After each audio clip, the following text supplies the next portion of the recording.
This news is funded by viewers like you. Please support our work at democracynow.org/give. In an historic move, leaders from Ireland, Norway and Spain announced Wednesday they will formally recognize Palestine as an independent state May 28th. Israel responded by recalling its ambassadors from each of the countries. Norway's Prime Minister, Jonas Gahr Støre, spoke in Oslo Tuesday.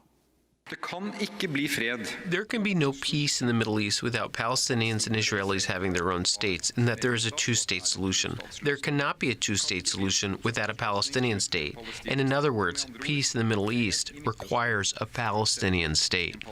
Ireland's new Prime Minister, Simon Harris, referenced Ireland's own history of emerging from colonial rule as he announced recognition of a Palestinian state. This is an historic and important day for Ireland and for Palestine. Taking our place on the world stage and being recognised by others as having the right to be there was a matter of the highest importance for the founders of our state. Ireland, Norway and Spain will join 143 other nations recognizing Palestine as a state. While Israel denounced the three nations, Palestinians in Gaza welcomed the move. This is Mahmoud Bajer al-Aswad, a displaced Palestinian speaking in Rafah.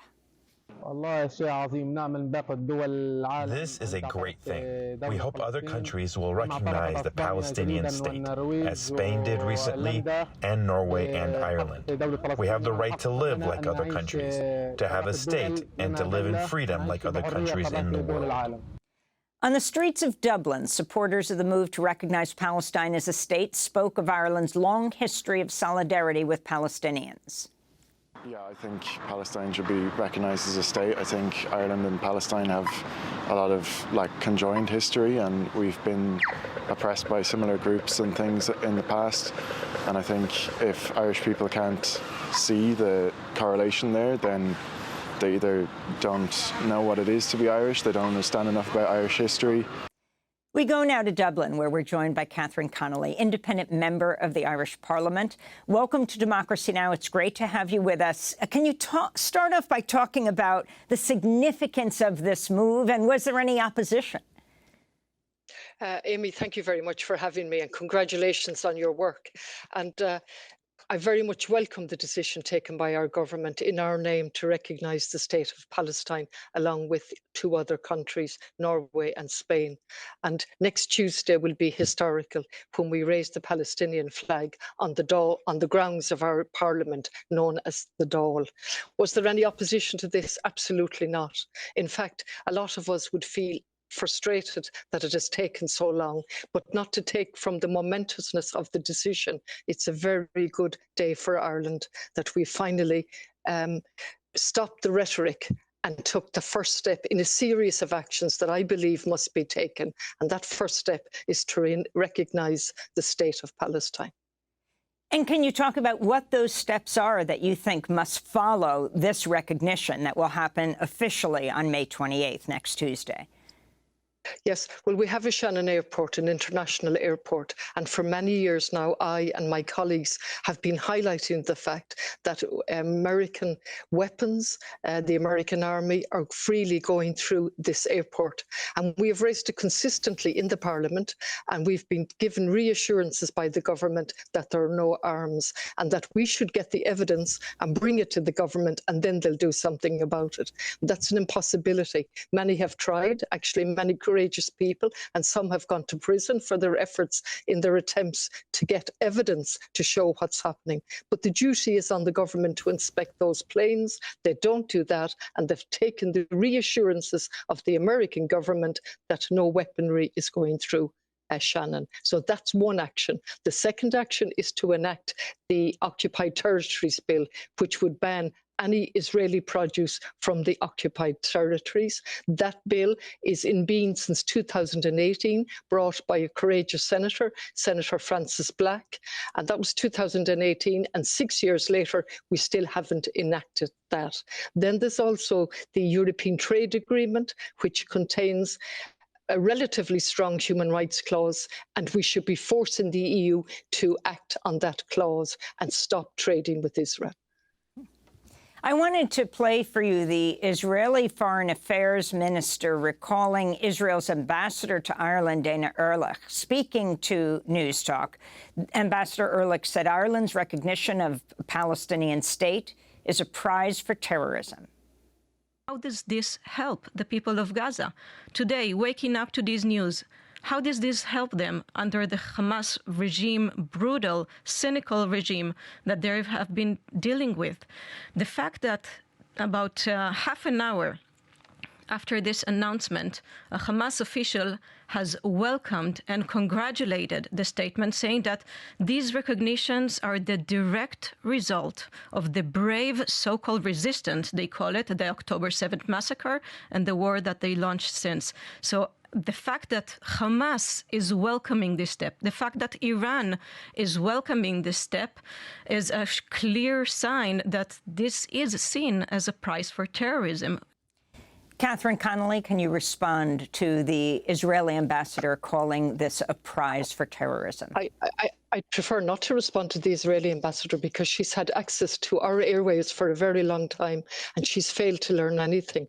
But what I would say is this is not a prize for terrorism. This is a step for peace. And we can't have peace without recognizing that Palestine has a right to exist. So has Israel. I'm on record for condemning outright the attack by Hamas on the 7th of October. But history did not start on the 7th of October. And if I may, I'm not sure how much time I have, but I know you've interviewed Daniel Levy, and something he said resonated with me. And I have it here that it's possible to hold on to three truths simultaneously. One, the militant attack on Israeli civilians was unconscionable, inhumane, and in violation of international law. Truth number two, Israel's collective punishment against Palestinian civilian and its actions in Gaza are unconscionable, inhumane, and in violation of international law. And truth number three, one must address the context of the occupation and apartheid in which this is unfolding if one is to maintain integrity and be able to plot a strategy going forward in which both Palestinians and Israelis can live in freedom and security. So what we have done here is not a reward for terrorism. We know we have lived with violence in this country, and certainly the people in Northern Ireland. We know what that does to social cohesion and to creating hatred and long-term intergenerational trauma. We have experience in that. We also have experience as a colonized country. And in fact, just over 100 years ago, last year, 100 years ago, we fought our way onto the international stage to join the League of Nations at the time. Such was the importance of the recognition of Ireland as a state. We were a free state while still part of the British Dominion. So what we have done here finally is to stop the rhetoric and recognise the state of Palestine. And we should continue now as a country to use our unique position as one of the few neutral countries left in the world to be a voice for peace, so that Israelis and Palestinians can live and let each other live. But the conditions have to be created for that, to be created for peace. And that hasn't happened. And I don't think it's going to happen with America and other European countries giving unlimited supplies of arms for carrying out a genocide in Palestine as we speak. The figures, you've quoted them earlier on, almost 27,000 people dead, 70% of those women and children. I mean, these figures are just horrific. And if I, as a woman and an independent TD, don't choose not to use my voice, that would be unconscionable for me. And I'm not alone here. This decision by the government in Ireland to recognise the state of Palestine is a direct result of people's outrage and upset on the ground. And finally, the government have bridged the gap in Ireland between what the people want and what the government is actually doing. You spoke of the U.S. I want to turn to the U.S. National Security Advisor, Jake Sullivan, criticizing your country, Ireland, Norway, and Spain's decisions to recognize Palestine as an independent state. President Biden, as I just said, has been on the record supporting a two-state solution. He has been equally emphatic on the record that that two-state solution should be brought about through direct negotiations through the parties, not through unilateral recognition. TD Connolly, with TD is like MP, Member of Parliament. Your response? You see, we were similarly using that argument because the programme for government, for this government, started in 2020, and we gave a commitment, or the government gave a commitment, to recognise the State of Palestine. And in fact, we've been discussing it in the Dáil since 1980, but no time was the right time. Similar logic, similar type of language being used by Biden. And finally, we have stopped it, and we've shown leadership. Because if we wait for Biden to decide when the time is right, well, first of all, we're an independent sovereign state, and we're entitled to make our own decisions. Secondly, if we wait any longer, there will be no Palestine left. It's been bombed out of existence as we continue with this interview. So we must have an immediate ceasefire, and that has to happen. And then we must have a peace plan. I want to ask you about famine, certainly known so well by people of Ireland. You have the head of the World Food Programme, the widow of the well-known Senator John McCain, a fierce proponent of Israel. You have Cindy McCain saying what's happening in the north of Gaza is a full-blown famine. Talk about that in the context of Irish history. Yeah, I must say it's very upsetting for Irish people to see that. And we've had this feeling with famines in Africa as well.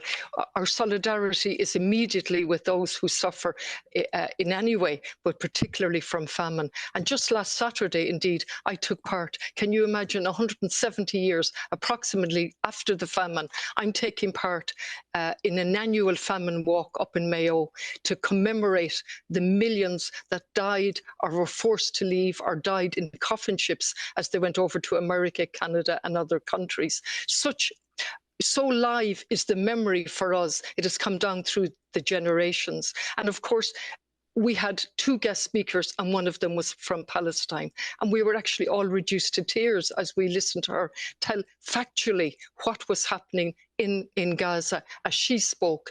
And she talked about losing her 5-year-old niece and her grandfather dying both of starvation and a broken heart.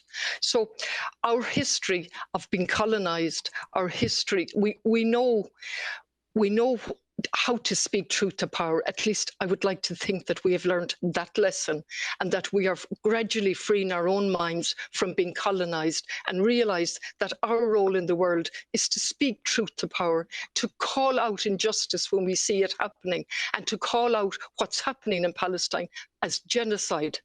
That's not the same thing as being anti-Semitic. Absolutely, they're worlds apart. Israel has a right, the Israeli people have a right to exist just as much as the Palestinians. And to starve, to use famine as a weapon of war and genocide is just, I've no words to describe that. In your final comments to President Biden, who prides himself on his Irish lineage, his great-great-great-grandfather, Edward Blewett, born around 1803 in Ireland. In his book, Promise Me, Dad, Biden states, "We Irish are the only people in the world who are actually nostalgic about the future." Your final words, Catherine Connolly. I don't know if President Biden is ever going to listen to me, but he might reflect. And I think the difficulty is who's advising him. I think the difficulty behind that is the power of the arms industry and the money and the billions involved here. I would hope that the Irish Americans in America might force him in a certain direction. And I think rather than focusing on them, I think we have to focus on what we can do. And even though we're only a small country with just over 5 million people, I think we have earned respect in the world for our neutrality, which doesn't mean standing idly by.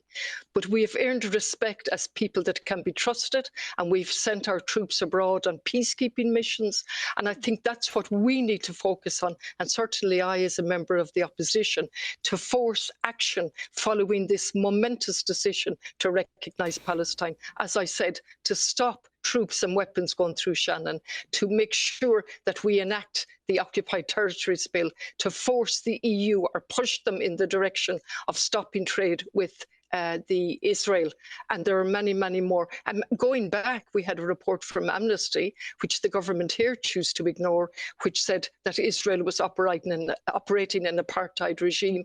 And I'd just like to finish, perhaps, I know I'm in the last few seconds, and I recall the death of Rachel Corrie 21 years ago. And that young woman had the courage to stand up to the bulldozer that was flattening Israeli houses, and she stood up and was killed by the soldier driving that bulldozer. Palestinian houses. I beg your pardon, thank you. That's 21 years ago. Nobody held to account for that. And that's well before the Hamas attack. And one could pick many other examples. But at some stage, we, outside of that conflict, have to bring sense to prevail and use our experience in this country as best we can to bring peace and a resolution to the war that's going on. Catherine Connolly, we want to thank you so much for joining us, independent member of the Irish Parliament, speaking to us from Dublin. Democracy Now! Is funded by viewers like you. Please give today at democracynow.org/give.